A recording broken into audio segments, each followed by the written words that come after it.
Bonjour et bienvenue sur ma chaîne pour une nouvelle vidéo.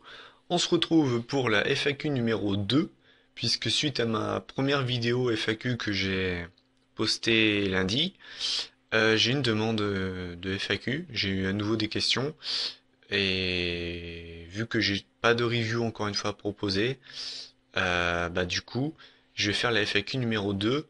Donc ce sont des questions qui ont été posées par Raphaël Borges. Excuse-moi si j'ai mal prononcé ton nom. Je crois que ça se prononce comme ça. Donc je vais y répondre et je vais pas tarder. Je vais m'y mettre tout de suite. Donc, quels sont tes 5 superstars à la WWE et pourquoi? Je pense que tu as voulu dire mes 5 superstars préférés. Alors, je vais être franc avec toi, j'ai pas pu choisir 5 superstars. C'est assez simple, c'est même très simple. Je suis un gars qui aime beaucoup le catch. Voilà. Euh, Disons que suite au départ de CM Punk, qui était vraiment mon catcheur préféré, il était de loin, de très loin mon catcheur préféré. Depuis son départ, je suis orphelin de CM Punk. Ça m'avait fait un petit peu comme Batista à son départ. Même si CM Punk était mon catcheur numéro 2, j'ai eu beaucoup de mal quand il est parti à, voilà, à vraiment me dire que c'était mon catcheur préféré. Même si CM Punk c'est un mec que j'aimais depuis longtemps. Voilà, CM Punk, je vais pas te mentir, voilà, c'est un mec que j'aimais depuis que je regarde le catch, j'ai toujours aimé ce mec. Ça a toujours été mon deuxième catcheur préféré. J'ai direct accroché avec Batista en fait. Quand il est parti, bah directement, voilà. CM Punk, c'était vraiment mon catcheur préféré. Et si j'aurais regardé le catch maintenant, clairement CM Punk aurait été de très loin mon catcheur préféré devant Batista. Bref. Donc, je vais te dire les catcheurs que j'aime bien. Mes catcheurs préférés actuellement à la fédération. J'en ai choisi, attends, j'en ai choisi 9, ce qui est beaucoup. Tu vas me dire, putain, t'arrives pas à choisir. Mais non. Il y en a que j'aime un peu plus que d'autres, mais c'est vraiment les 9 que j'aime le plus à la fédération. Donc, alors, mes 9 catcheurs préférés à la fédération. Donc, il y a Bad News Barrett, a.k.a. Wade Barrett. C'est un mec que j'ai toujours aimé également. Que ce soit la Nexus. Euh, voilà. J'ai toujours aimé ce mec. Pour moi, il a le profil du main eventer. Malheureusement, il a pas encore le profil. Voilà. J'espère que quand il reviendra de blessure, d'ailleurs, ça devrait être bientôt. J'espère qu'ils vont le remettre en avant et pas le remettre en bad news Barrett, là, le mec qui fait que d'annoncer des mauvaises nouvelles et qu'on le voit plus sur le ring, quoi. Parce que je sais que la fédération a tendance à moins donner de confiance à des mecs qui se blessent régulièrement. Donc j'espère qu'il sera pas trop blessé. Dolph Ziggler, parce que voilà, pareil, je vais pas vous mentir, quand il a commencé à la fédération en 2008, je sais, c'est pas la peine de me reprendre qu'il a commencé au Spirit Squad. Je veux dire, Dolph Ziggler, en tant que Dolph Ziggler, il a commencé en 2008. Il me saoulait. Mais bon, après, j'étais encore un petit peu un débutant, entre guillemets. Ça faisait même pas 6 mois que je regardais le catch. Et là, bon voilà, là, je m'y connais quand même. Et Dolph Ziggler, voilà, il est énorme. Enfin, je veux dire, il est énorme. Il vend extrêmement bien les prises. Et c'est un excellent catcheur. Il a tout pour être main eventer. Malheureusement, encore une fois, je ne pense pas qu'il aura ce statut. Troisième catcheur, Bray Wyatt. Alors lui, sincèrement, si vous m'auriez dit qu'il y a 4 ans de ça, je l'aurais aimé, je me serais foutu de votre gueule, quoi. Bray Wyatt, comment dire? C'est pour moi l'exemple type qu'une gimmick peut tout changer chez un catcheur. Tu peux être bon au niveau du... Tu peux être bon dans le ring. Tu peux être le meilleur au micro. Tu peux avoir la meilleure musique d'entrée que tu veux, tu peux avoir les meilleures prises que tu veux. Pour moi, après, donnez votre avis là-dessus, mais pour moi, vraiment, hein, le truc qui est le plus important chez un catcheur, c'est la gimmick. D'ailleurs, Stone Cold Steve Austin, ce qui fait de lui la légende qu'il est actuellement, c'est sa gimmick. Parce que je ne sais pas si vous savez, mais s'il n'aurait pas eu cette gimmick-là, il était à deux doigts d'être viré, parce qu'avant il avait une gimmick de merde, entre guillemets, et il a changé de gimmick et ça l'a sauvé, clairement. Donc pour moi, voilà. Bray Wyatt, ses gimmicks, elles vendent du rêve. Il écrit ses textes tout seul, les trois quarts du temps. Ça, c'est le seul à le faire, je crois, à la fédération. Et in-ring, il est loin d'être dégueulasse. J'adore Bray Wyatt. Vraiment, j'adore ce mec. Dean Ambrose, pour environ les mêmes raisons que Bray Wyatt, car le mec, c'est un psychopathe. J'adore ce côté-là.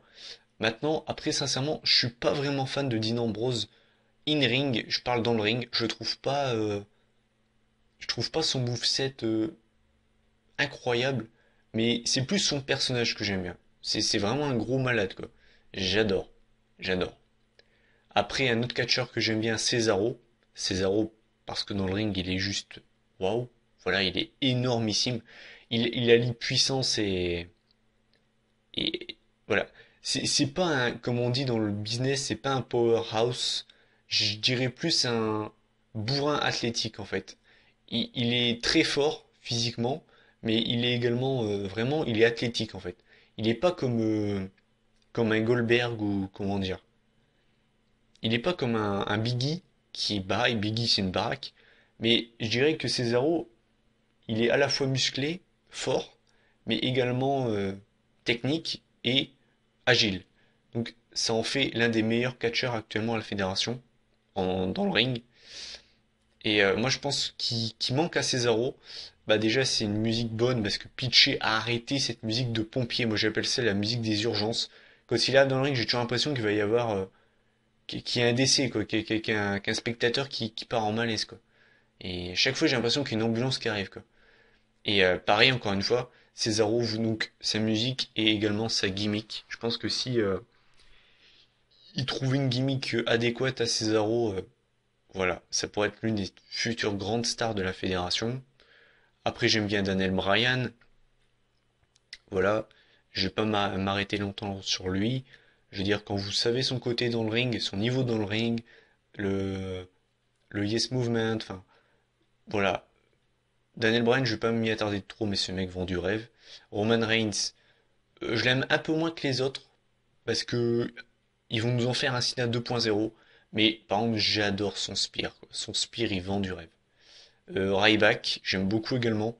Je pense que voilà, enfin, de toute façon, j'ai toujours bien aimé les gros bourrins musclés, j'ai toujours aimé bien. La preuve, hein, mon catcheur préféré c'était Batista. Ryback, je pense qu'ils peuvent en faire vraiment quelque chose de bien. Alors même s'ils ont complètement foiré son personnage en 2012, en le faisant perdre plusieurs fois contre Punk, et surtout en 2013 en l'ayant fait perdre contre Cena, je pense qu'ils peuvent en faire quelque chose de bien. Et enfin, Seth Rollins. Alors je sais que beaucoup ne l'aiment pas par rapport à son personnage du mec qui ne sait rien faire tout seul. Je vous conseille de bien suivre Seth Rollins. Je pense que quand il fera un face turn, ce sera l'une des grandes, grandes, grandes stars de la fédération. Pour moi, il a un grand futur. Et il est pas Mister Money in the Bank pour rien. Donc voilà, donc ça c'était vraiment mes 9 catcheurs préférés. Après, il y en a encore que j'aime bien, hein, des mecs comme Cody Rhodes, j'aime beaucoup. Enfin, voilà, depuis en fait, en gros, depuis le départ de CM Punk, je surfe là. Donc j'essaie de me dépêcher parce que sinon la vidéo va durer encore plus longtemps. Question numéro 2. Quelle année de catch préfères-tu? Alors, je ne peux pas te citer une année en général, donc je vais faire assez brièvement. Pour moi, les meilleures années de catch en général, en tout cas la WWE, ça a été entre 2000 à 2005. Je dis pas 2000 et 2005, hein, je dis de 2000 à 2005. Ces 5 années-là, ça a été, voilà, c'était vraiment énorme. T'as eu l'Attitude Era et t'as eu le début de la nouvelle ère, qui était encore très très bon, quoi. À l'époque, on avait encore un Cena qui était pas mal, avant qu'il devienne le Cena qu'on connaît. Voilà. Et dans l'ère récente, donc vous le savez, l'ère récente, je considère ça comme depuis la PG Era, qui a commencé mi-2008. Donc je ne compte pas 2008 comme une année récente, puisqu'elle a commencé mi-2008. Donc dans les années récentes, donc entre 2009 et cette année, euh, je considère 2009 comme la meilleure année PG. Tout simplement parce qu'on avait un très très bon roster. Vraiment un très très bon roster. Regardez le roster. Si vous trouvez le roster sur internet, regardez-le, vous verrez de quoi je parle. À l'époque, on avait vraiment SmackDown qui était limite au niveau de Raw, ce qui actuellement n'est pas du tout le cas. Euh, on avait des feuds énormes, on a eu la feud entre Matt et Jeff Hardy, la séparation des Hardy Boys, on a eu la rivalité avec CM Punk et Jeff Hardy, on a eu le retour de l'Undertaker à SummerSlam 2009, la rivalité entre l'Undertaker et CM Punk, on a eu la rivalité entre Triple H et Randy Orton, quand Randy Orton avait attaché Triple H avec des menottes sur une corde du ring et avait embrassé Stephanie McMahon, quand Triple H il avait rentré dans la maison d'Orton en cassant la porte d'entrée avec le sledgehammer. Enfin, c'était vraiment une année très très très plaisante. Et vraiment voilà quoi. Pour moi les donc voilà. Ensuite, alors quelle est ta superstar que tu aimes pas? En gros, quelle est la superstar que j'aime la moins? Bah je pense que vous devez le savoir depuis le temps. Si vous ne savez toujours pas, vous devez être abonné à mes vidéos depuis pas longtemps. Bah, le catcheur que j'aime le moins, ce n'est pas Randy Orton, je l'ai déjà expliqué dans la FAQ de lundi. Le catcheur que j'aime le moins, c'est John Cena. Tout simplement parce que de une, on le voit en haut de l'affiche depuis maintenant 10 ans, que j'en ai légèrement ras-le-bol, que le mec a 5 prises, et que voilà, enfin voilà, je vais pas m'attarder sur Cena, vous le savez très bien que je ne peux pas voir ce mec. J'ai jamais été un fan de Cena. Voilà, je préfère le dire. Donc je vais directement passer à la question numéro 4. Alors, je l'ai sous les yeux. À ton avis, Roman Reigns sera-t-il le futur champion? Si oui, est-ce que ce sera face à Brock Lesnar? Est-ce que Roman Reigns sera le futur champion? Alors, à la base, on sait que Roman Reigns va avoir son WrestleMania moment à WrestleMania. À la base, c'était contre Brock Lesnar. Et vu que Brock Lesnar, on le voit quasiment pas, apparemment, il pourrait perdre le titre au Royal Rumble. Donc, s'il le perd, ce serait contre John Cena. Donc, moi, je pense que le futur champion, en fait, ça dépend. Ça dépend.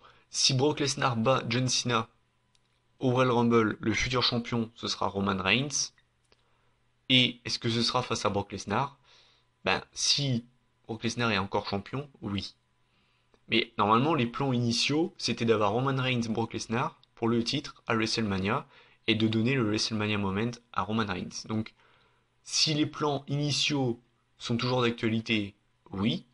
Si les plans ont changé, je peux pas savoir. Mais voilà. Normalement, désolé si je vous spoil, mais normalement, soit on a Lesnar qui bat Cena au Rumble et affronte Roman Reigns à WrestleMania, soit Cena bat Lesnar au Rumble et affronte Roman Reigns à WrestleMania. Donc voilà. Question 5. Quelle superstar est la plus aimée par le public? Alors ça c'est une question assez, je pense, évidente. Depuis le départ de CM Punk en tout cas, le catcheur le plus aimé par la foule c'est Daniel Bryan. Suffit de voir même quand son idiote de femme Brie Bella veut faire le Yes Movement, même quand c'est elle qui le fait, tout le monde le fait. Donc croyez pas que quand il va faire son retour, il va se manger une ovation, mais ça va être incroyable, quoi. Clairement, pour moi, oui, c'est le catcheur le plus aimé actuellement de la fédération. Après, il y a des mecs comme Bray Wyatt, même s'ils sont heal, ils sont très très appréciés du public. Dean Ambrose, pareil, il est bien aimé du public. Euh, Ziggler, pareil, c'est l'un des chouchous de la foule. Seth Rollins, je le répète, quand il fera son heel turn, son face turn, croyez-moi qu'il va avoir vraiment. Vous allez voir, vous allez vite devenir fan de Seth Rollins. Moi, je le suis, parce que je sais que dans le ring, ce mec vend du rêve. C'est juste que voilà, il lui colle une mauvaise image, et voilà. Donc, mais quand même, pour moi, la superstar la plus aimée du public, c'est quand même Daniel Bryan. Et enfin, dernière question. Euh, Pourquoi aimes-tu le catch? Je vais essayer de pas la faire durer trop longtemps, la vidéo. Parce que l'air de rien, que je ne vous dise pas d'erreur, la vidéo tourne depuis 14 minutes, donc je vais essayer de la faire un peu plus courte que la dernière fois, 21 minutes elle avait duré. Alors, pourquoi j'aime le catch? Euh, J'aime le catch pour déjà son côté divertissant. Je veux dire, c'est un divertissement. Et mes goûts, que ce soit audiovisuel ou en général, moi je suis quelqu'un qui a besoin de rigoler et surtout de me divertir dans la vie. Si je ne me divertis pas, je passe une mauvaise journée, clairement. Donc voilà, déjà j'adore le divertissement en général. Les émissions télé que je regarde du style Touche pas à mon poste, tout ça, c'est un petit peu dans le même délire. C'est le divertissement quoi. J'ai besoin de me divertir. Je veux dire, tous les conneries comme Danse avec les stars ou The Voice, je ne regarde pas. Excusez-moi si vous aimez, hein. Mais enfin, voilà, bref. Donc déjà pour son côté divertissement. Ensuite pour le côté euh, série. Je vais m'expliquer. Pour moi le catch, comme voilà, pour moi le catch, ça c'est plus proche d'une pièce de théâtre ou d'un film, ou bien même d'une série télé, que du sport. Parce que certes ce sont des athlètes, certes ils sont entraînés, certes ils lèvent des poids tous les jours, ils s'entraînent à chuter tous les jours, mais pour moi, c'est plus des acteurs que des athlètes. En fait, c'est un mix. Pour moi, c'est un mix. C'est un mix d'acteurs et de sportifs. Voilà. Mais, enfin voilà. J'aime le catch pour ce côté-là, ce côté également inattendu, parce que généralement, on a quand même des fois des moments où on s'y attend absolument pas. Notamment hier à Raw, la fin du show, je ne vous spoilerai pas si vous ne l'avez pas vu. Voilà, il y a un truc que personne, mais personne s'y attendait, quoi. Personne s'y attendait. Et malheureusement, bon, des moments comme ça, on en a de moins en moins à la WWE, car la WWE est très prévisible. Mais voilà, on en a encore de temps en temps. Notamment, voilà, bah, voilà un exemple, un côté qui est complètement personne s'y attendait. Le retour de Bray Wyatt à Hell in a Cell, sincèrement, dans les yeux, dans les yeux. Qui l'avait prédit? Qui l'avait prédit? Personne. Personne. J'ai vu aucun commentaire dans les pronostics, que ce soit sur ma vidéo ou sur une autre vidéo de quelqu'un d'autre. J'ai vu personne mettre ça.